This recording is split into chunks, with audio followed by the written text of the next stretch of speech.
आप सबका स्वागत है बैंक साथी यूट्यूब चैनल पर। आज हम करेंगे 3 जनवरी का डेली करंट अफेयर्स और ये जो हेल्पफुल रहने वाला ये वीडियो बैंक, एसएससी, रेलवे और स्टेट्स एग्जाम की जो तैयारी कर रहे हैं उन सब के लिए। तो पहले न्यूज़ पे पढ़ते हैं। तो पहला न्यूज़ जो है माइंड रखने कंटेंट है। तो ये आ रहा है प्रेसिडेंट ऑफ यूएसए जो जॉय बाइडेन है, इन्होंने एक बिल पास किया है जिसके अंतर्गत बोला गया है कि जो ईगल है इन्होंने as a national bird of USA declare किया है।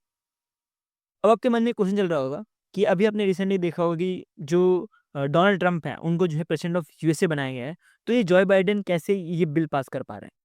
जो डोनाल्ड ट्रम्प है वो 47 यूएसए के प्रेसिडेंट बनने वाले हैं और वो जो बनेंगे वो 20 जनवरी से बनेंगे। 20 जनवरी से वो ओथ लेंगे, उसके बाद प्रेसिडेंट बनेंगे। और अभी जो 46 प्रेसिडेंट ऑफ यूएसए हैं वो आपको जॉय बाइडेन ही मिलने वाले हैं, ठीक है। डोनाल्ड ट्रम्प कब बनेंगे? 20 जनवरी के बाद वो ओथ लेंगे और उसके बाद वो प्रेसिडेंट बनेंगे। और अभी के टाइम पे जो है Joe Biden as a president है, तो इन्होंने ही ये बिल जो है पास किया है। अभी ईगल की बात करें तो ये ईगल ही मोस्टली नॉर्थ अमेरिका और फिर कनाडा में पाया जाता है। और जिसकी वजह से अभी यूएसए ने फाइनली ऑफिशियली डिक्लेयर कर दिया है कि ये as a national bird of USA है। और ये किया गया है 240 ईयर्स के बाद। 240 ईयर्स के बाद जो है ये डिक्लेयर किया गया है। ये चीज़ आपको ध्यान देनी है, एग्जाम में बहुत इंपॉर्टेंट है। अब चलते हैं जो भी टेबलर फॉर्म में कंटेंट है वो, बिकॉज माइंड मैपिंग में इतना कंटेंट है नहीं और डेली कंटेंट बनाने के बाद बहुत सारे कंटेंट ऐसे रहते हैं टेबलर फॉर्म ही रहते हैं। और टेबलर फॉर्म में पढ़ने का एडवांटेज ये रहता है कि आपको ईजी रहता है रिवीजन करने के लिए। तो मैं इसलिए आपको नॉट ओनली वीकली, मंथली, बल्कि जो डेली है वहाँ पे भी आपको मैं टेबलर फॉर्म ही कंटेंट देता हूँ। तो पहले न्यूज़ करते हैं टेबलर फॉर्म वाला। इसमें आ रहा है कि फर्स्ट न्यूज़, इंडिया का पहला बायो ब्यूटेमेन नेशनल हाईवे बनाया गया है। और ये डिक्लेयर किया गया है by ministry of road transport and highway, जो कि कौन है? नितिन गडकरी जी है। तो ये जो हाईवे है, ये जो पहला इंडिया का सस्टेनेबल रोड हाईवे है, इसको बनाया जाएगा बाय लिग्मेन बेस्ड बायो बिटुमेन से। और ये बनाया जाएगा Nagpur Mansar bypass highway number 44 के ऊपर, ठीक है। तो ये बहुत इंपॉर्टेंट है एग्जाम के लिए। तो इसको डेवलप करने का काम करेंगे जो पुणे बेस्ड प्राग इंडस्ट्री है ये, ठीक है। और इन ये अकेले नहीं, इनके साथ कोलैबोरेशन किया जाएगा जो कि CSIR है, उसके साथ national highway authority of India, उसके बाद जो ऑर्बिटल स्ट्रक्चर इंजीनियर्स हैं, ये सब मिलके जो है ये प्रोजेक्ट बनाएंगे। ये 4 ऑर्गेनाइजेशन के नाम भी याद रखना है, कौन इसको डाउनलोड करने वाले हैं। यहाँ से सीधे डायरेक्टली एक क्वेश्चन बन सकता है। अब हम समझते हैं ये बाई ब्यूटामेन इतना इंपॉर्टेंट क्यों है और ये क्या होता है बाई ब्यूटामेन। बाई ब्यूटामेन एक तरह का सब्सटेंस है और ये एक तरह इको फ्रेंडली सब्सटेंस है फॉर पेट्रोलियम बेस्ड बाई ब्यूटामेन से, ठीक है। तो जो पेट्रोलियम बेस्ड अब तक ब्यूटेन यूज़ किया जाता था उससे ज़्यादा बेटर है और इन्वायरमेंट फ्रेंडली है। और जो भी रेन्यूएबल मटेरियल है उससे बनाया जाता है, ठीक है। तो इसीलिए ये हेल्पफुल रहेगा जिसके से ये इन्वायरमेंट को डैमेज बिना किए ये नेशनल हाईवे बना सकता है। बिकॉज आपको पता होगा कि नेशनल हाईवे बनाते समय मोस्टली क्या यूज़ किया जाता है? कोल यूज़ किया जाता है, ठीक है। तो कोल जो है बहुत ज़्यादा इन्वायरमेंट को डैमेज करता है। उसमें से आपको दिखता होगा कितना गैस निकलता है, जो कि बहुत ज़्यादा डैमेज करता है इन्वायरमेंट को। वो और उसकी जगह पे अभी आपने देखा होगा कि स्टील सेल भी यूज़ कर रहे हैं, ठीक है। अरुणाचल प्रदेश में स्टील सेल यूज़ किया गया है रोड के लिए, कंस्ट्रक्शन के लिए। और वैसे ही अभी ये ब्यूटा बायोमीन भी यूज़ किया जा रहा है for the national highway construction. और इसका सीधा कारण नहीं है कि कम से कम इम्पैक्ट हो इन्वायरमेंट को, इसकी वजह से हम अभी अल्टरनेट ढूंढ रहे हैं कि जैसे इन्वायरमेंट को कम डैमेज हो और हम रेन्यूएबली जो भी रिसोर्सेज हैं हम उसको यूज़ कर पाएँ, ठीक है। और स्टील सेक की बात करें तो स्टील सेक कैसे बनता है? ये जो है स्टील स्लैब जो बनता है ये जो वेस्टेज रहती है उससे बनाया जाता है, जिसकी वजह से ये भी एनवायरनमेंट फ्रेंडली रोड कंस्ट्रक्शन होती है, ठीक है। तो इसके बारे में हम बात नहीं करेंगे, इसके बारे में आपको ऑलरेडी पता होगा, ठीक है। बहुत पहले से ये चल रहा है। और 2024 में बहुत से road national highway authority of India जो है इन्होंने बहुत से रोड भी बनाए हैं स्टील स्लैग से ही, ठीक है। महाराष्ट्र में बनाए हैं, फिर अरुणाचल प्रदेश में बनाए हैं, ये सब बना हुआ है। बट अभी हमारा फोकस है बायो बिटुमेन, ठीक है। बायो बिटुमेन कहाँ पे ये बनाया गया है? ये नेशनल हाईवे 44 में बनाया गया है और ये नागपुर मनसर बाईपास में बनाया गया है। ये चीज़ आपको ध्यान देनी बहुत इंपॉर्टेंट है। नेक्स्ट चलते हैं, नेक्स्ट न्यूज़ बढ़ते हैं। तो ये एक तरह का अप्रूवल है जो कि सेबी ने किया है। सेबी ने अप्रूव किया है कि अलाइनमेंट एजेंट फंड को वो एक तरह से अल्टरनेटिव इन्वेस्टमेंट फंड की तरह ऑपरेट कर सकते हैं। पहले तो हम ये समझते हैं क्या होता है ये alternative investment fund. Alternative investment fund का मतलब ये होता है कि ये वो फंड्स होते हैं, जैसे नाम से होता है अल्टरनेटिव, जो नॉर्मली इन्वेस्ट किया जाता है, जैसे स्टॉक मार्केट हो गया, फिक्स्ड डिपॉजिट हो गया, वहाँ पे इन्वेस्ट ना करके ये जो है प्राइवेटली इन्वेस्टेड फंड में इन्वेस्ट करते हैं, हज फंड में इन्वेस्ट करते हैं। तो वैसे जगह पे ये इन्वेस्ट करते हैं और जिसकी से इनका जो है रिस्क भी बहुत ज़्यादा होता है और जो मिनिमम इन्वेस्टमेंट होता है वो भी बहुत ज़्यादा होता है। अगर मैं बात करूँ इन्वेस्टमेंट अल्टरनेटिव इन्वेस्टमेंट फंड की, तो इसमें जो इन्वेस्टर रहते हैं उनके लिए जो मिनिमम इन्वेस्टमेंट रहती है वो 1 करोड़ की रहती है। और जो म्यूचुअल फंड्स रहते हैं उनके लिए जो मिनिमम इन्वेस्टमेंट रहती है वो 25 लाख रुपए रहती है। ठीक है? तो ये जैसे कि एक तरह क्या है, ये इंडियन फंड है, तो इनके लिए जो मिनिमम इन्वेस्टमेंट रहेगी अल्टरनेटिव इन्वेस्टमेंट फंड के लिए, वो 25 लाख रुपए रहेगी। अगर किसी को भी फंडिंग करनी है इस फंड में, तो उसके लिए 25 लाख रुपए होने ज़रूरी है। तो ये फंड क्यों लॉन्च किया गया है? ये फंड स्पेशली जो स्टार्टअप्स है उनके लिए लॉन्च किया गया है। ये फंड के अंतर्गत बोला जा रहा है, ये जो अलाइनमेंट इंजन फंड है, ये कुछ 200 करोड़ का माइक्रो वेंचर कैपिटल फंड देने का काम करेंगी, और ये दिया जाएगा जो 100 करोड़ का ग्रीन सोर ऑप्शन है वहाँ से, ठीक है? नहीं, 100 करोड़ का जो ग्रीन सोर ऑप्शन है उसके साथ दिया जाएगा। अब ग्रीन सोर ऑप्शन क्या है? ये जो है अर्ली स्टार्टअप जो भी रहते हैं उनको हेल्प करता है, ठीक है? तो ग्रीन सोर ऑप्शन मतलब 100 करोड़ जो है, जो अर्ली स्टार्टअप्स होते हैं उनको जो दिया जाएगा अंडर दिस, जो ये फंड लॉन्च किया है इसमें।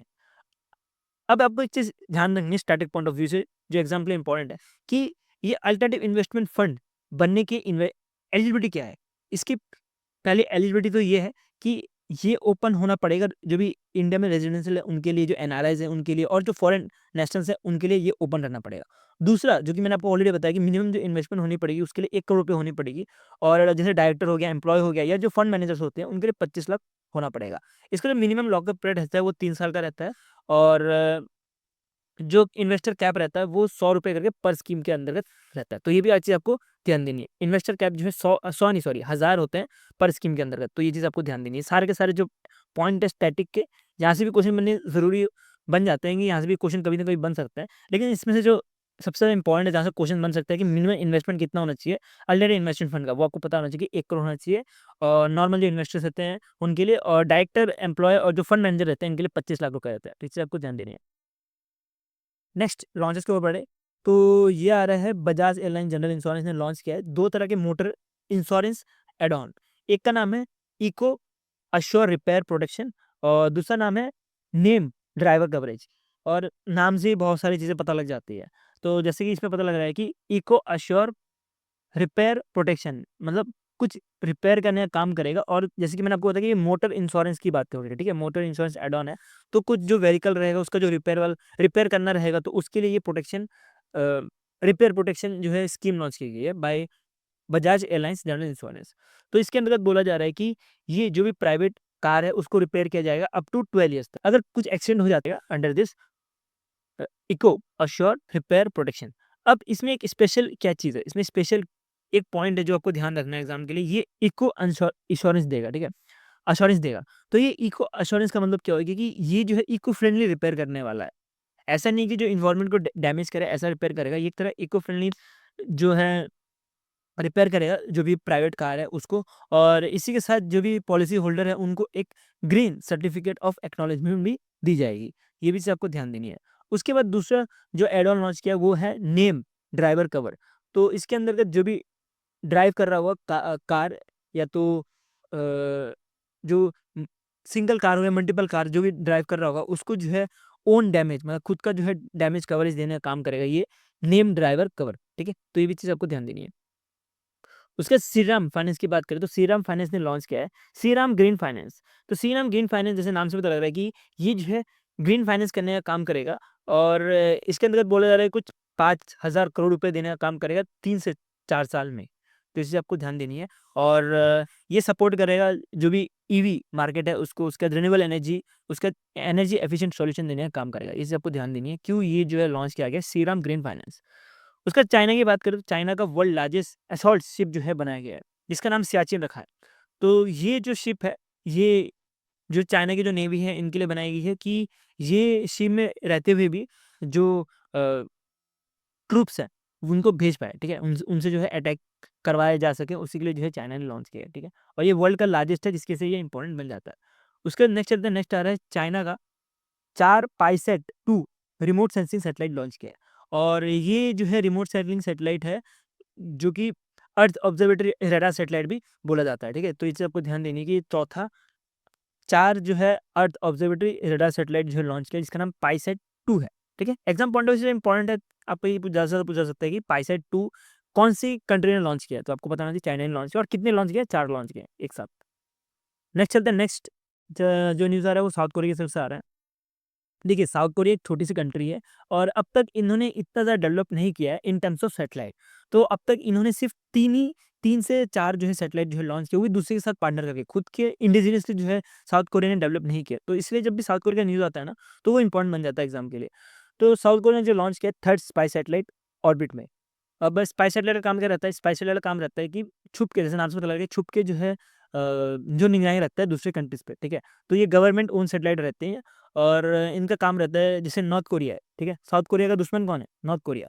तो नॉर्थ कोरिया के ऊपर निगाहें रखी जाएगी कि नॉर्थ कोरिया कभी अटैक तो नहीं कर रहा, नॉर्थ कोरिया के कोई भी पर्सन फेंच पार तो नहीं कर रहा है। बट बहुत मुश्किल है कि सैटेलाइट के लिए ढूँढना कि कोई फेंच पार कर रहा है कि नहीं। बट मान लीजिए कोई एयर अटैक करने वाला है साउथ कोरिया पे, तो वो सब चीज़ ये स्पाई सैटेलाइट से स्पाई सैटेलाइट की हेल्प से जो है पकड़ सकते हैं, ठीक है? तो ये मोस्टली जो है गवर्नमेंट इसको ओन करती है, ये जो स्पाई सैटेलाइट्स होते हैं इनको। और ये स्पाई सैटेलाइट, जैसे कि मैंने आपको पहले ही बताया कि साउथ कोरिया जो है इंडिविजुअली कभी नहीं भेज सकता। ये जो भी सैटेलाइट्स होते हैं, इनको किसी-किसी की हेल्प चाहिए होती है। तो इसी के लिए इन्होंने भी हेल्प ली स्पेसएक्स की जो फैल्कन 9 है, उनसे। और ये भी जो लॉन्च किया गया सैटेलाइट भी लॉन्च किया गया यूएसए से ही, ठीक है? तो ये जो सैटेलाइट है, ये पार्ट है एज़ अ 425 प्रोजेक्ट के, जो कि 5 जो है ऐसा सैटेलाइट नेटवर्क बनाने वाले हैं, ठीक है? तो ये थर्ड है, इसके बाद अभी और 2 सैटेलाइट और साउथ कोरिया बनाएगा, ऐसा कुछ कहना है इस न्यूज़ में, ठीक है? ये इंपॉर्टेंट न्यूज़ है, इसका आपको ध्यान देना है। नेक्स्ट न्यूज़ पे बढ़ते हैं। तो नेक्स्ट एमयू एंड कोलैब। तो एयू स्मॉल फाइनेंस ने कोलैब किया है भारतीय एएक्सए लाइफ इंश्योरेंस के साथ। तो ये दोनों पार्टनर करके क्या करने वाले हैं कि जो भी एयू स्मॉल फाइनेंस बैंक है, उसको जो है लाइफ इंश्योरेंस प्रोडक्ट दिया जाएगा, ठीक है? और ये लाइफ इंश्योरेंस प्रोडक्ट जो रहेगा, ये बजाज लाइफ इंश्योरेंस कंपनी का जो है प्रोडक्ट रहने वाला है, ठीक है? इसे आपको ध्यान देनी है। और एयू स्मॉल फाइनेंस के बारे में बात करें तो पहले ये क्या था? स्मॉल फाइनेंस बैंक था। लेकिन अब जो है ये धीरे-धीरे जो है यूनिवर्सल बैंकिंग लाइसेंस भी मिलने जा रहा है। तो ये चीज़ आपको ध्यान देनी है, ये पॉइंट बहुत ज़्यादा इंपॉर्टेंट है। उसके बाद नेक्स्ट चले तो अमेज़न ने पार्टनर किया है department for promotion of industry and internal trade के साथ। और इसके बाद क्या करेंगे कि अमेज़न जो है एक इंडिया को एज़ अ मैन्युफैक्चरिंग हब की तरह बनाने की कोशिश करेगा। और ये बनाने के लिए जो फंडिंग दी जाएगी, वो दी जाएगी अमेज़न के जो संभाव वेंचर फंड है वहाँ से, जिसके अंतर्गत कुछ 120 मिलियन जो भी है वो स्टार्टअप्स को दिए जाएँगे। जिसकी वजह से जो भी स्टार्टअप्स है वो अपना जो भी गुड्स है डोमेस्टिकली मैन्युफैक्चर गुड्स है, उसको डिजिटलाइज़ कर पाएँगे by using the Amazon platform, ठीक है?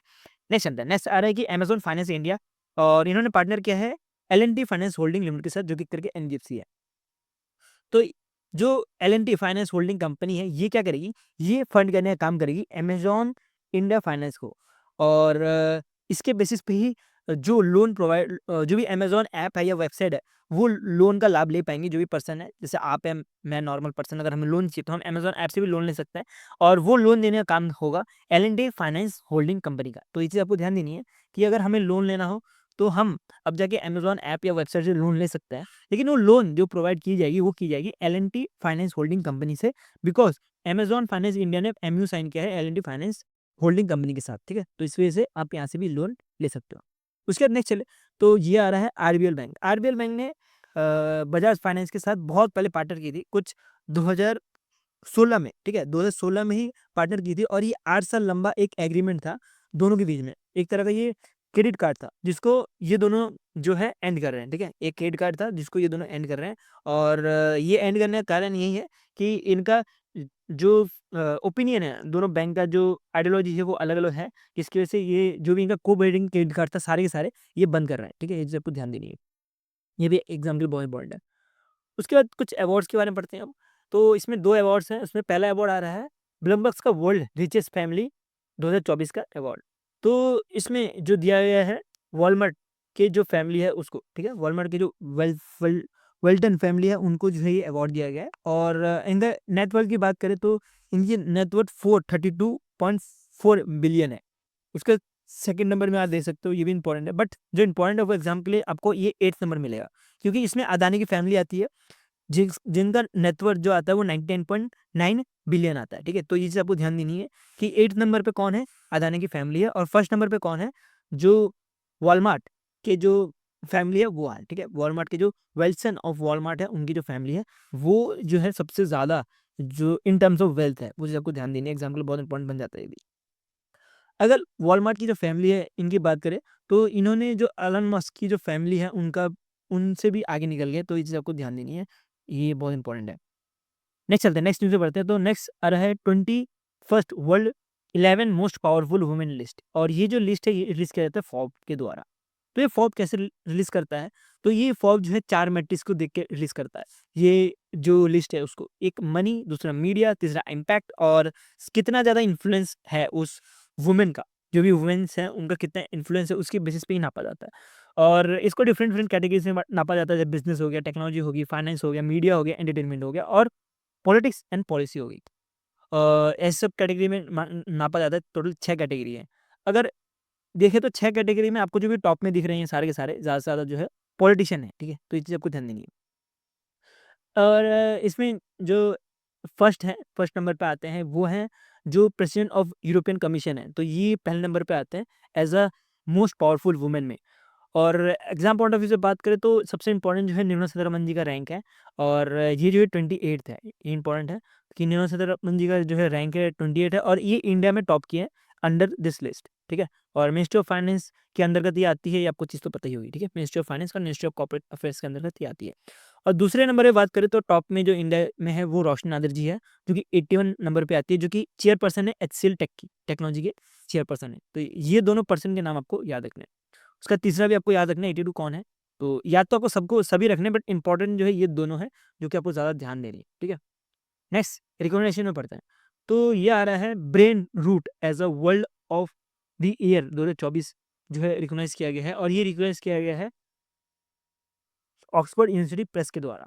तो जो ब्रेन वर्ड है, ये ब्रेन रूट है, ये एक तरह का नाउन है, जिसमें जो भी मेंटल और इंटेलिजेंट एबिलिटी है वो डिक्लाइन कर जाती है, जिसको ये ब्रेन रूट बोला जाता है, ठीक है? अगर मेंटल और इंटेलिजेंट एबिलिटी अगर डिक्रीज कर गई due to excessive consumption of trivial और अनचैलेंजिंग कंटेंट, अगर अनचैलेंजिंग कंटेंट हम देख रहे हैं तो उसके से अगर हमारा मेंटल और इंटेलिजेंट एबिलिटी कम हो जाती है, तो उस वर्ड को वो जो बोला जाता है वो ब्रेन रूट बोला जाता है। तो आपको इसका मीनिंग ही पता होना चाहिए, एग्जाम के लिए बहुत इंपॉर्टेंट बन जाता है कि कभी कभी आपको सीधे इसका मीनिंग पूछ लिया जाता है कि इसका मीनिंग क्या है। तो आपको पता होना चाहिए कि अगर इंटेलिजेंस और जो मेंटल एबिलिटी है वो डिक्लाइन करने लगे, तो उस वर्ड को बोला जाता है ब्रेन रूट, और उसको जो है डिक्लेयर किया गया है बाय ऑक्सफोर्ड यूनिवर्सिटी प्रेस ने, ठीक है? तो ये सबको ध्यान दीजिए। नेक्स्ट, ये बहुत मेरे ख्याल से मैंने स्किप कर दिया था ये वर्ड, मैनिफेस्ट। तो manifest as a word of year 2024 का डिक्लेयर किया गया, और ये किया गया है कैम्ब्रिज डिक्शनरी के द्वारा। तो ये चीज़ें भी आपको ध्यान देनी है, और मैनिफेस्ट के बारे में आपको पता ही होगा। तो मैनिफेस्ट इतना ज़्यादा फेमस क्यों हुआ? बिकॉज कुछ सेलिब्रिटी है जिन्होंने अपना जो भी मैनिफेस्ट है वो दिखाया है, जैसे कि आप ये सेलिब्रिटीज़ के नाम देख सकते हो। तो ये नाम भी आपको याद रखना है, ये भी थोड़ा इंपॉर्टेंट बन जाता है एग्जाम के लिए, ठीक है? नेक्स्ट न्यूज़ में बढ़ते हैं। इसमें कुछ ज़्यादा बताने लायक था भी नहीं। नेक्स्ट न्यूज़ है ये बहुत इंपॉर्टेंट है, ठीक है? 17th अली ट्रॉफी सॉरी थोड़ा पीछे हो गया। 17th सियाद अली ट्रॉफी 2024 जो कि बेंगलुरु कर्नाटक में ये इवेंट हो रहा था। ये इवेंट के जो विनर है ये मुंबई है। इसमें आपको एक ध्यान देनी है, इसमें एग्जाम में आपको कभी क्वेश्चन पूछ लिया जाता है कि ये जो ट्रॉफी है, जो 17 सियाद अली ट्रॉफी है, ये किसके लिए खेला जाता है? तो ये आपको ऑप्शन दे देगा फुटबॉल, क्रिकेट, बैडमिंटन, टेनिस, ये सब दे देगा। तो इसके लिए आपको आंसर पता होना चाहिए कि ये खेला जाता है क्रिकेट के लिए, ठीक है? ये मोस्टली एसएससी की जो तैयारी कर रहे हैं उनको ऐसे क्वेश्चन पूछे जाते हैं। बैंक में बहुत कम चांस होता है, लेकिन आजकल बैंक में भी जो है ऐसे टाइप के क्वेश्चन पूछे जा रहे हैं। तो आपको ध्यान देना है कि ये खेला किसके लिए भी जाता है, ठीक है? तो इसलिए मैं आपको कैटेगरी यहाँ पे अलग से लिख के देता हूँ कि खेला जाता है क्रिकेट के लिए।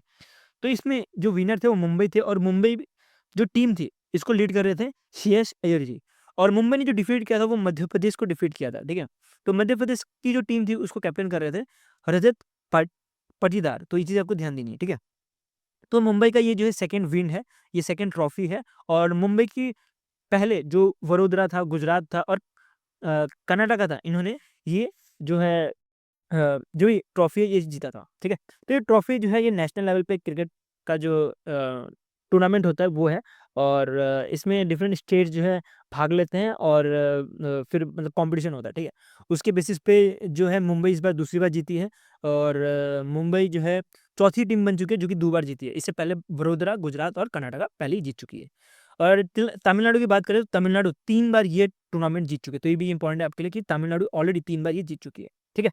तो मुंबई की बात करें तो मुंबई विनर तो बन गई, लेकिन इसके बाद इनको कुछ ना कुछ पैसे भी मिले होंगे। तो इनको जो पैसे मिले हैं एज़ अ कैश प्राइज़ वो मिला है 5 करोड़, और जो रनर अप थी मध्य प्रदेश, इनको जो है 2.5 करोड़ मिला है और ये टीम को दी गई है, ठीक है? ये कोई इंडिविजुअल प्लेयर को नहीं, पूरी टीम को मिला है।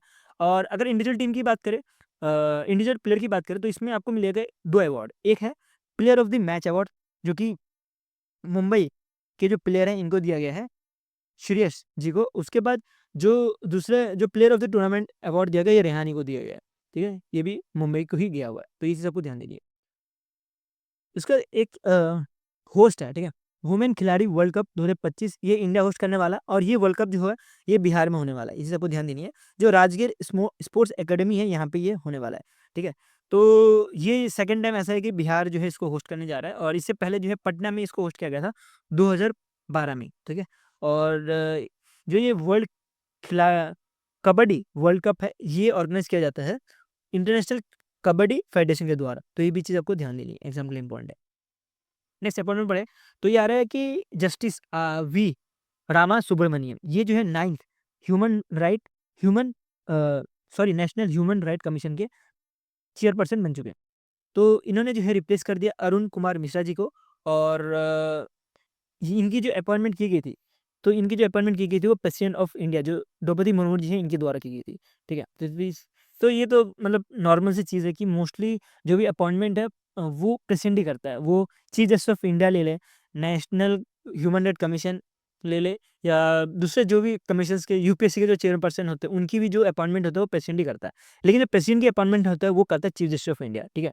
चीफ जस्टिस ऑफ इंडिया जो है वो ओथ लेता है प्रेसिडेंट का, तो ये आपको ध्यान देनी है। और बाकी जो भी अपॉइंटमेंट होती है वो प्रेसिडेंट के थ्रू ही की जाती है। और अगर कभी भी आपको ऑप्शन में आ गया कि कौन जो है यूपीएससी के चेयरमैन को अपॉइंट करता है या दूसरे जो भी चेयरमैन को अपॉइंटमेंट करता है, तो उसको अगर आपको आंसर नहीं पता तो आप सीधे प्रेसिडेंट ला के आ जाना, बिकॉज आपका कम से कम 90% चांस होगा प्रेसिडेंट उसका आंसर होगा, ठीक है?